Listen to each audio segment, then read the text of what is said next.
ConnectWise embraces Skynet. You get MDF. You get MDF. You get MDF. These stories and much more on today's episode of MSP Dispatch.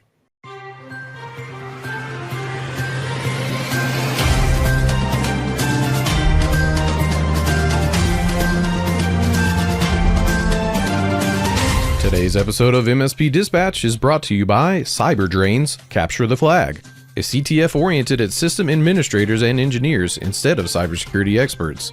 This event is designed to test the skills of everyone in the MSP space so that they can show off what they can do.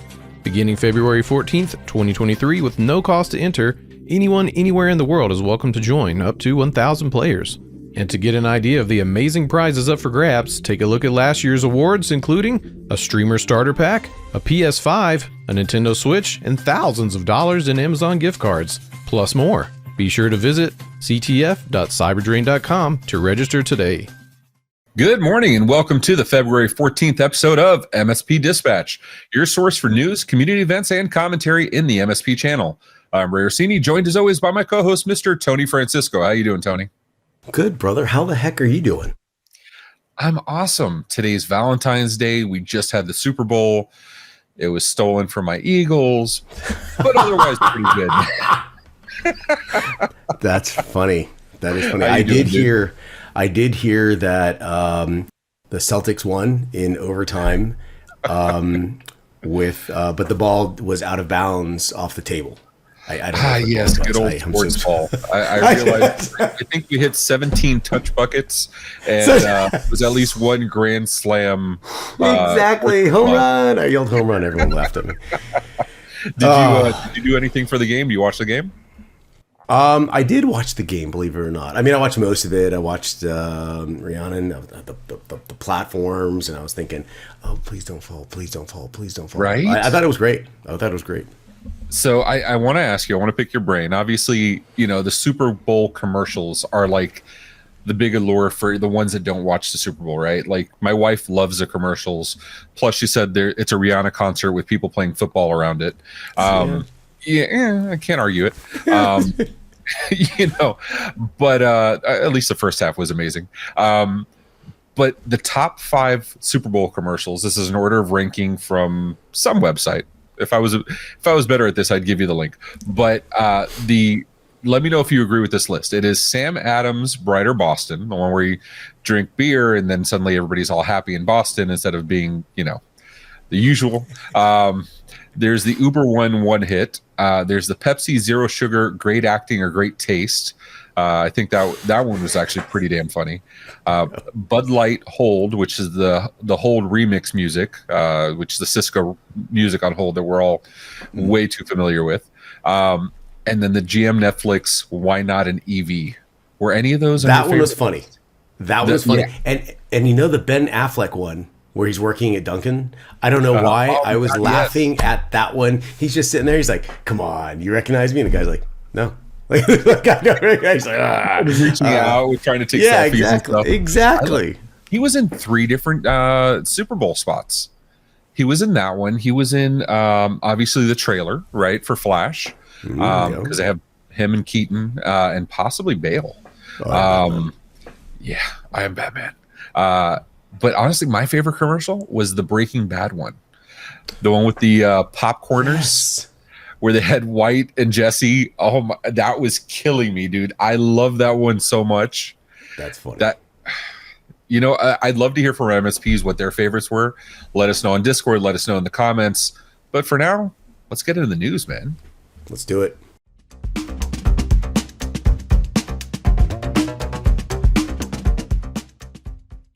In my top story, ConnectWise embraces OpenAI. ConnectWise announced last week that they were excited to announce a new integration with OpenAI using the power of ChatGPT. It quotes, "You will be able to solve complex end client challenges with ease.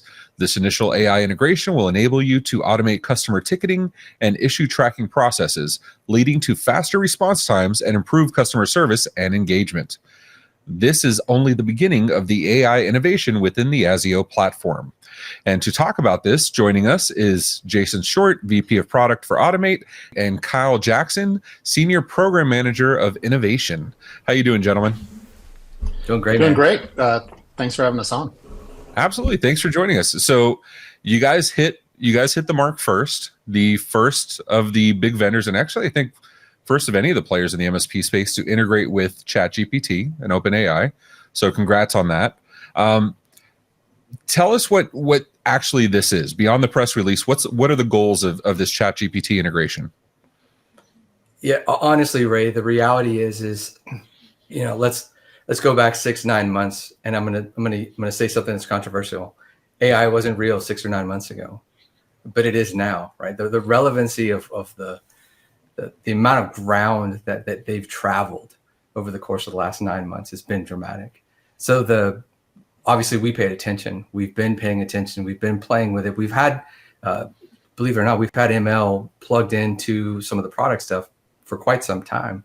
The adoption here now with ASIO, as we've been talking about ASIO now for a while, this felt like a perfect opportunity to create a central AI function and a service that all of our products can then tap into. So one of the things I wanted to ask, of all the things to integrate OpenAI into, why was Automate chosen as the first product? So I'll take that one. There's a plethora of use cases that we can utilize AI for to really assist MSPs to, say, force multiply a lot of different ways. And one of the ones that we find a lot of our partners struggling with is just getting started with scripting. They spend hours going and researching Google, TechNet, Stack Overflow, et cetera, just to kind of get to that very first starting point of putting a script together. And what we wanted to do is thought there's a great opportunity to bring that into our console, to let somebody get to that starting point within the console. From there, obviously we have to go through all of the validation checks, editing, reviews, and we've done a few things in the back end to really add to what we're getting out of AI in terms of documentation, other things on those scripts to make them a little bit easier to understand. But it seemed like a really great starting point where we see a pain point with a lot of our admins who are having trouble just getting out the door with getting a script started on paper. I think oftentimes getting that first sentence of any essay that you write for college is the hardest thing to do, and that's we're trying to get past is that first step. Yeah, it is. It just happens to be the first step we're also doing across our product line. Can I ask a question today? Well, at launch, what can partners do with this integration at release? So what they'll be able to do is within Automate, there's a script writing component, and as you open up that script writing component, you'll be able to do a prompt to say, I would like a PowerShell script that will optimize the device for battery life, or will force an update of HP printer drivers, or will block USB access to this device. That can do a number of things. And so put that prompt in, they'll hit generate. We will do some things to that prompt to really provide a better output. I don't know if you've been playing very much with it, and sometimes you get inconsistent results. And we've been spending really the better part of the last 2 months figuring out how we can improve the consistency of the results that we're getting back. But then review the results of that. Well-documented step 1, step 2, step 3 within that script. Validate it. Even go through a copy it and test it on a machine, and then add it as part of a regular script flow. So that's what we'll be able to do out of the box with Automate. So will it be able to execute any of that, or will it trigger your system to execute any of that? That's, I guess I'm thinking way ahead. So give me the ability, you know where I'm going with this. Like, hey, what's the best way to disable USB ports on X laptop? And it will tell you, disable all USB ports on X laptops. And then obviously Automate would do that, not ChatGPT, because if ChatGPT could do that, I'm shutting everything off right now. So do you foresee it, not will it, do you foresee that capability surfacing in the future? I think it's hard to predict something 2 or 3 years down the line. Kyle brought up a great point, which is how far chat has come, or just AI has come with chat in the last 6 to 9 months. And so speculating what the world's going to look like 5 years down the line is difficult to do. In the near term future, the middle term future, I don't see that it would be advisable for any MSP partner, any admin, or any vendor like ConnectWise to build that direct integration directly from an AI generated code to an action on an endpoint without that validation step, without taking that piece and reviewing it, accepting it, sometimes editing it to get to exactly what you want. I mean, really, again, what we're trying to solve for is saving that 2 or 3 hours or 30 minutes of time just researching and finding code examples online and bringing that straight into the console. Now you're just being rational. But final question, because it kind of leads into that. Microsoft released a statement, regarding regarding the responsibility of AI. Does ConnectWise have a similar message ready? Is this something that you're foreseeing to be needed at a later time, which goes in conjunction with the execution of something? Because it's clear that you have the execution portion down. It's by definition automate. It's literally what your system does. And it has the ability to correlate data and translate it to an execution. If those two mesh, I believe that particular policy may be important. But do you foresee the need for that, or do you already have that? Hey, it's funny you bring that up, Tony, because we're actually leveraging Microsoft in order to actually get to ChatGPT. We're actually using Azure AI with that. So we are early with our responsibility marks, but let's just say we're following suit with what Microsoft is doing. And I'll just say to your previous question, we're not even allowed to build a product that delivers direct end result from the AI. You're required at this point in the stage of even where they are to have human involved, or human in the middle is the way they reference that. So we don't foresee any time, at least in the near future, where we're going to have AI driving outcomes in our products. It's human involved, which is still, everybody's played with it. It's fantastic. The tools are incredible. What they've built, and the opportunities across the board, and at least in our product suite, are pretty fantastic with what can be done here. But it's still going to be human involved from that perspective, and certainly from a respect of privacy. ConnectWise is very, very much focused on that, specifically targeted at AI. We have not released anything yet, but we are paying close attention. So one of the things I wanted to cover, and this goes back to what Jason was talking about previously, going back to it's not ready for just push it out, ready to go. It does require a significant amount of peer review, and that was the initial sentiment when this was posted on MSP Geek. There were plenty of people that responded back that maybe the MSP audience is not ready for such a tool because of the potential for what could happen if it's not properly reviewed before implementing these things. The concern being that MSPs, some class of MSPs will just say, write me a script for this and then push it out. Personally, and this is complete opinion, I'm not a fan of that kind of argument. You're an adult. This is your chosen profession. You should be expected to handle all these kind of things, whether good, bad, or otherwise. It's a tool. It's at your discretion.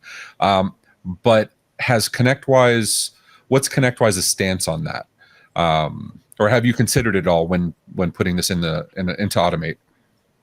So I think we're considering a couple of different areas. One is we are putting into the workflow that human approval point. As I said, we're doing a lot to put additional validation around what is coming back, just to help that first layer of filtering bad things out. But more importantly, I think what we're really wanting to do is work with our partners. So we're coming out with our pilot. This is an evolving technology that is going to integrate with every tool that ConnectWise has, and use cases vary tremendously in that case. And I think we're going to really want to be continuing to work with our partners to help define what is the optimum implementation, what is efficient. Because anytime you put something in place, you're taking down efficiency as well as the guardrails and safety controls. And it's also important to note that because of the power of ASIO, what we're building is a plug and play model that if Google comes out and they roll DeepMind or BART or something that's very interesting and intriguing in the next 6 or 9 months, all we've got to do is fill in the other side of that integration to support now additional models or additional AI engines to deliver the results that MSPs need. And that brings up an excellent point. I don't remember if it was the press release or the landing page, but one of them did mention that this was Automate's first integration into ASIO. And because of the quickness of being able to integrate, because of the framework, you expect more to come quickly. Is that accurate? Yeah, that's very accurate, and both in two different ways. One, for Automate as a product, there's a lot of other power inside ASIO beyond just AI, and we're trying to bring that connection to whether it's an Intune integration or some other capabilities from ASIO directly into Automate. And so this is a really good first bridge and something we'll be expanding on over the rest of the year. And as Kyle said, building that in ASIO makes it available to almost every other ConnectWise product as we look at, can it solve X or Y use case, and what is the best way to solve it around those needs. Excellent. Jason, Kyle, thank you so much for joining us and giving us insight into this exciting implementation of ChatGPT finally into the MSP channel in our products. So I appreciate both of you. Contact information for both of these gentlemen will be in the show notes below. Feel free to reach out. And Kyle, at least, is always on MSP Geek, so you can go harass him there in the ConnectWise channel. All right. Thank you very much, gentlemen. You have a good one. Take care. Thanks, guys. That's great information from ConnectWise about their ChatGPT integration. Speaking of stuff, I can't get over our last conversation that we had about MDF and how difficult it is for MSPs. You think we could revisit that?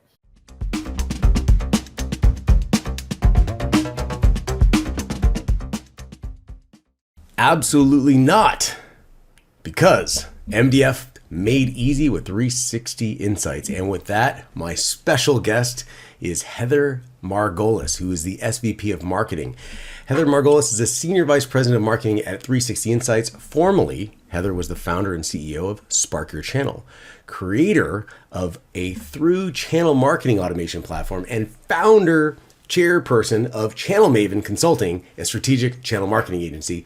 Both of those companies were acquired by 360 Insights in November 2021. So Heather, here's my question.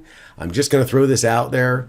Do you want me to tell you what MDF is about? Because if you need some structure on this, I'm your guy.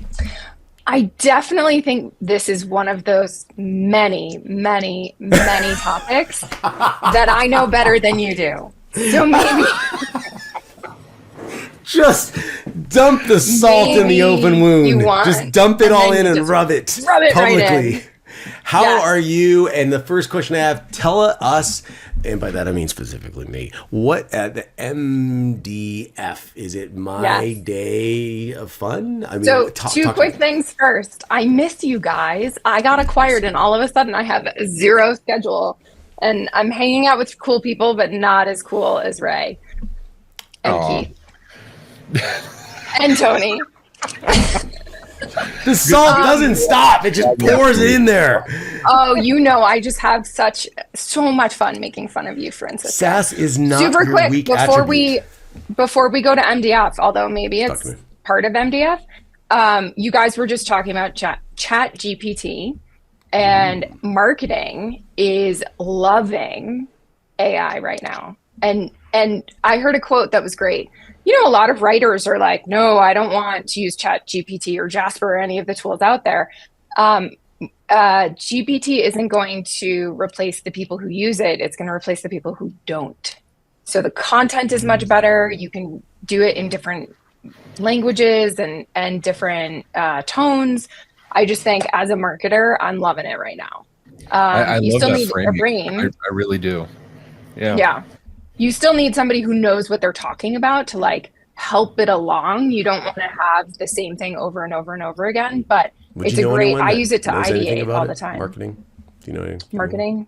No. Maybe. But let's talk about MDF. So please, my day of fun. What MDF is not marketing development funds. I bet you thought it was, Tony. It's market development funds. So it develops your market. So it's not just marketing, it's sales, it's customer success, anything that you want your partners, that the IT companies want their partners to do to better their relationship with the customer is what you should be using MDF for. Nice. And I guess the question is, who would want that? Who are MDF market development funds available for? Who Yeah. the customer? Did the customers get MDF? No, it is for Come the on. partners to leverage, to better build relationships with their customers. So if you asked me 20 years ago when I worked at EMC what MDF was spent on, I would say golf events. We just do golf events with partners all the time. That's all they know how to do. And the challenge that we see with golf events is, one, you're only inviting 3 people because from what I hear, you need 4 people for golf, right? And maybe you're inviting more, but you're probably inviting people who already know you, because I don't want to play 18 holes with somebody I don't know. So it's not actually developing, it's not filling the funnel, so to speak. Things that fill the funnel are call campaigns or email campaigns or an event where there's a speaker and you have more of a draw to get people who maybe you didn't have access to before. ChatGPT, maybe, I don't know. And ways that we would technically go out, you get a list, you prospect to that list. Those are things that you should use MDF for, not necessarily a golf event. Certainly there are other levels of the funnel. As a reseller, I'm assuming the MDF funds are coming from the vendor. As an MSP, this particular audience, I guess by definition, the MSP Dispatch, can they just ask a vendor, hey, can you just give me some money? Is that how that works? Well, so we used to call it accrual. So there are 2 types. There's accrual-based and proposal-based. Accrual-based means you sold X, so now you're going to get a percentage of X in your MDF, and you can use that. You still have to show someone the leads that you're getting or the reason that it's worthwhile, but you're basically able to use those funds however you want. Proposal-based is, hey, I'm a growth partner. I may not be selling you, but it's probably because I'm selling your competition. If you want to invest in me, here's an idea I have. Here is the list that I'm going to go after, and here is what I think the results are going to be. So that's proposal-based. I prefer proposal-based because there are companies out there that rack up a ton of MDF and never use it because they don't need it, or they don't realize they have it, or the companies they work with aren't using an MDF platform like 360 Insights. I had to get the plug in there somewhere. So they aren't seeing the benefit, and the money's just sitting there, and it just expires at the end of the day. That's the question that I have for you. Is our MDF funds actually beneficial? Is this hypothetical, or is there empirical evidence that says, hey, this does something for you? And if the latter is the case, can 360 Insights help? Is that the route people should go to find access to these funds, to manage these funds? How do MDF funds actually benefit the MSP? First of all, I'm super excited to correct you. It's not MDF funds, it's MDF. It's like people that go to the ATM machine. Come on, Tony. Number. It's like irregardless. Hey, it's irregardless of.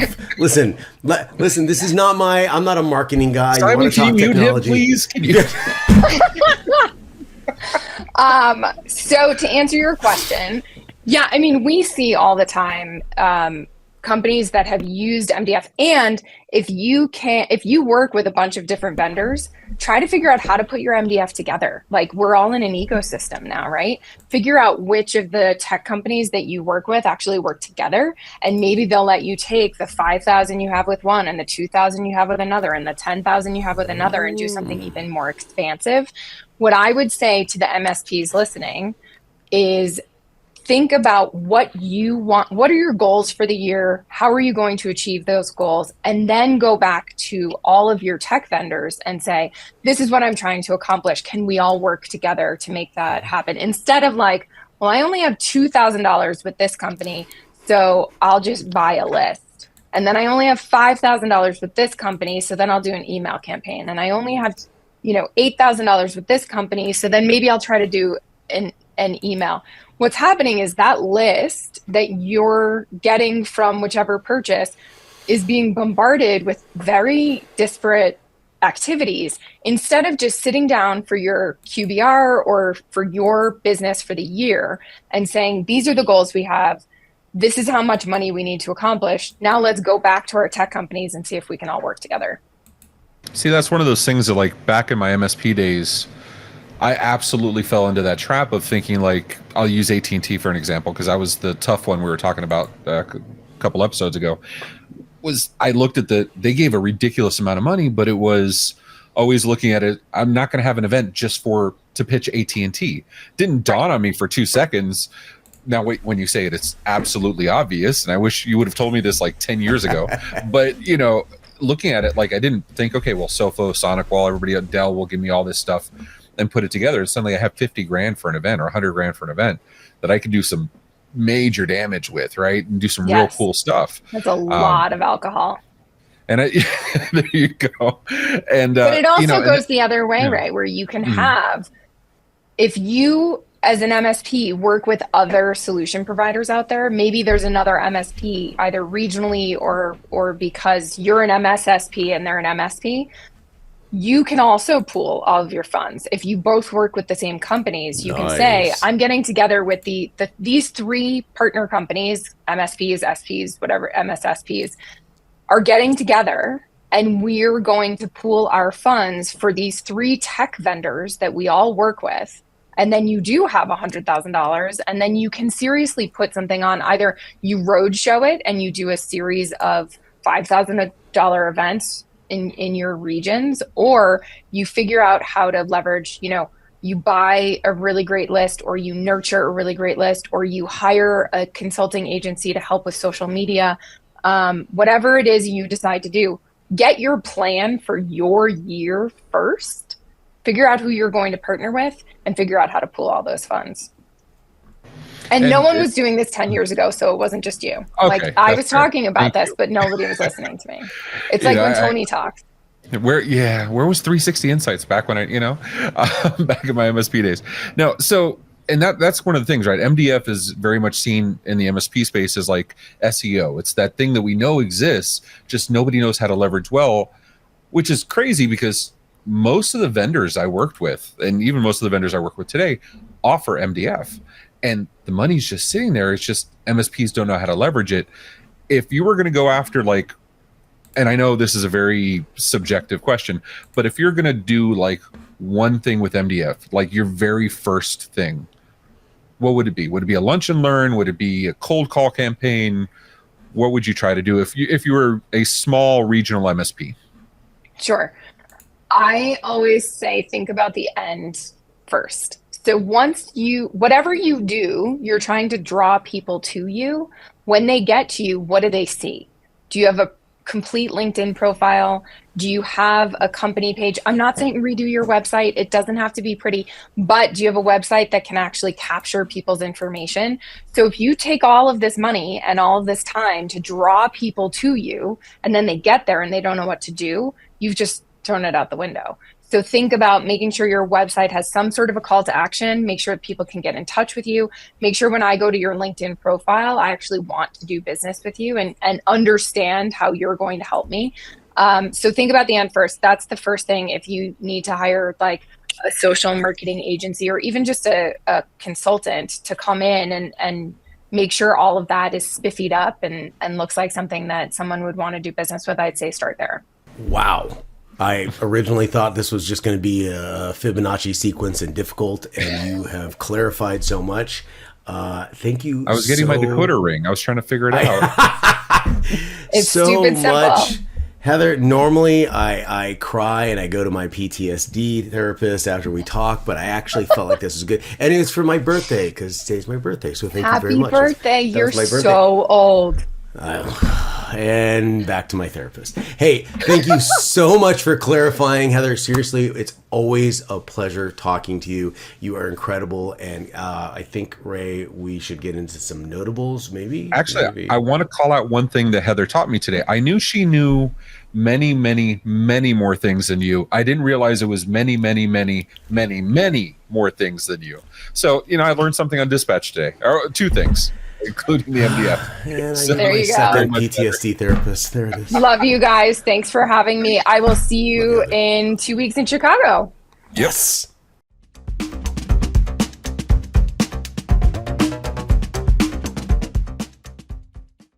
In my first notable mention, Attack Your Allure.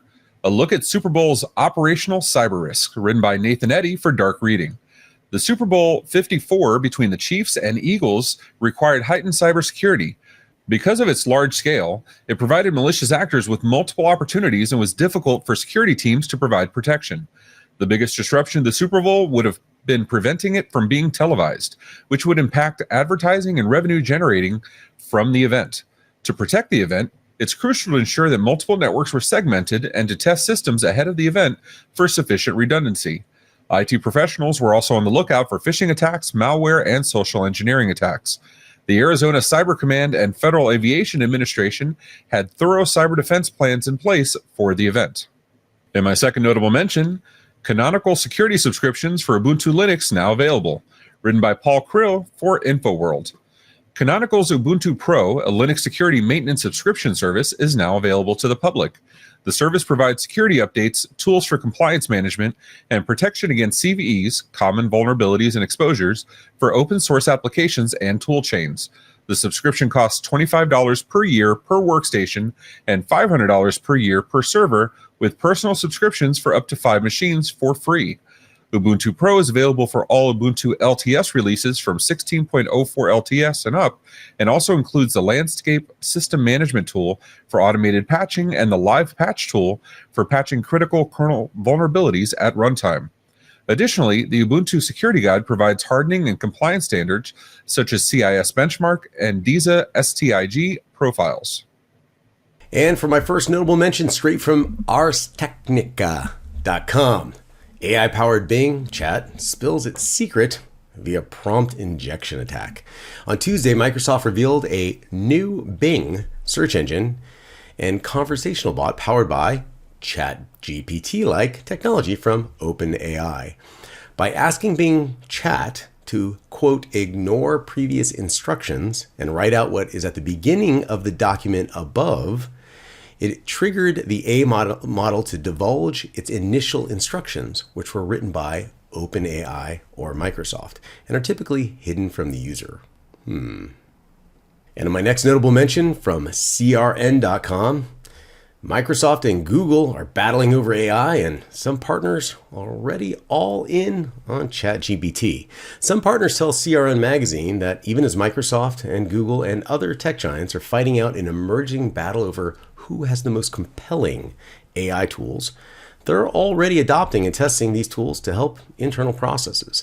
All three partners, talk to CRN, are all in on ChatGPT, a generative AI tool created by OpenAI, which has a multi-billion-dollar investment from Microsoft and whose technology is being rolled out into multiple Microsoft offerings from Bing to Edge to Teams.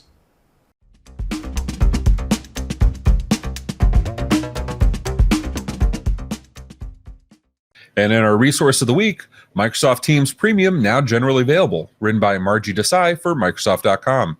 Teams Premium enhances virtual meetings, webinars, and virtual appointments with personalized, intelligent, and secure features. And it is now generally available for commercial customers through the Microsoft 365 Admin Center and can be purchased as an add-on to existing Microsoft 365 or Office 365 licenses. IT administrators can enroll in a free trial of Teams Premium through the Microsoft 365 Admin Center, which provides a limited number of trial licenses for 30 days. Admins can also choose to enroll in the trial to gain access to the premium features without assigning licenses to the users. Once the public preview duration is expired, IT administrators will also lose access to these features. Check out the show notes for more information.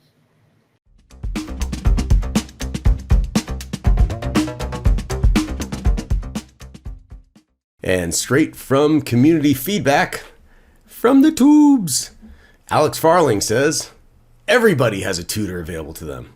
A tutor who will lie to you with confidence. Not a good thing. Thanks, Alex. Appreciate that bit of confidence there in the OpenAI technology.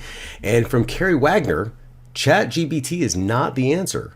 It's just a tool to help you get the answer. As with any tool, the user must decide whether the end result is what they wanted while using said tool. Very wise words. Thank you very much, Carrie and Alex, for your feedback.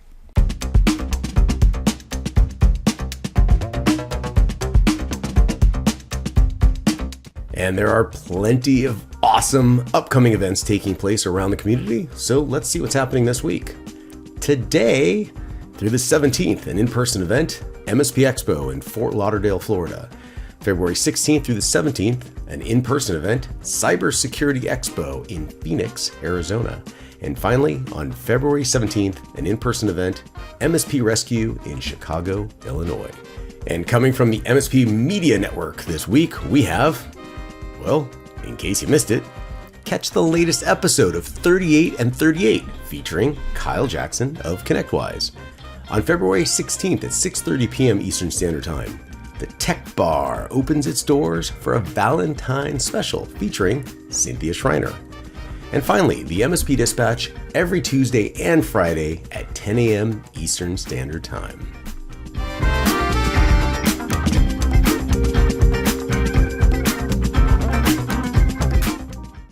Hey, I'm Powerhouse Ray, And I'm Super Cousin Danny. and we're the hosts of The Tech Bar. Pull up a stool with us every other Thursday at 6:30 p.m. Eastern for drinks, jokes, and games with your friends in the MSP channel.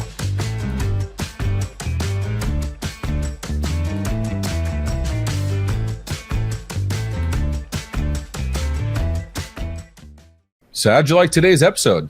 If you liked it, hit the thumbs up button. If you didn't, go ahead and hit it 3 times. And honestly, you really should subscribe because today is Tony Francisco's birthday. And if you want to hear more, go ahead and hit that subscribe button on YouTube or your favorite podcatcher. Did you know we also have a Discord where we post stories all week? You can propose your own stories and even vote on which ones we'll cover. As my friend Rich Banky says, make sure to tell a friend. Also, be sure to follow us on social media at MSP Media TV. Have any questions? Email news@mspmedia.tv for answers on the next episode, or leave us a voicemail, 833-MSP Network. Tony, I feel we've learned so much today. There's the many. And I know that today you're a year older. I don't want you to start forgetting this stuff. Remember, this is recorded on YouTube and podcasts, and we can talk about it on Discord. I can't hear you. What? Where are you? Hold on. I get my selfie stick so I can read my email. You know, if you want to donate to Tony's hearing aid fund, just go ahead and buy some MMN merch, MSP Dispatch or MMN merch. 1% of all proceeds go to his the tennis balls under his walker. So, thank you so much, Tony, for doing this episode today. Audience, I know we did 2 major stories instead of 3, but the content was so good, we want to make sure we had the time to cover it all. So thank you for bearing with us. Quality. And yeah, quality over quantity. And we'll see you next time. Take care of yourselves and each other. Be safe, everyone.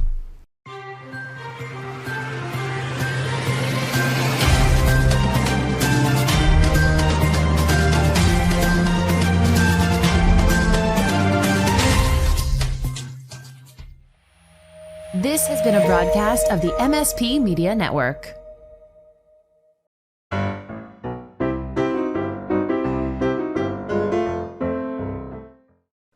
All right, I went and got my eyebrows all touched up this morning, so I wanted to make sure that I was trying to match the on fleek. Yeah.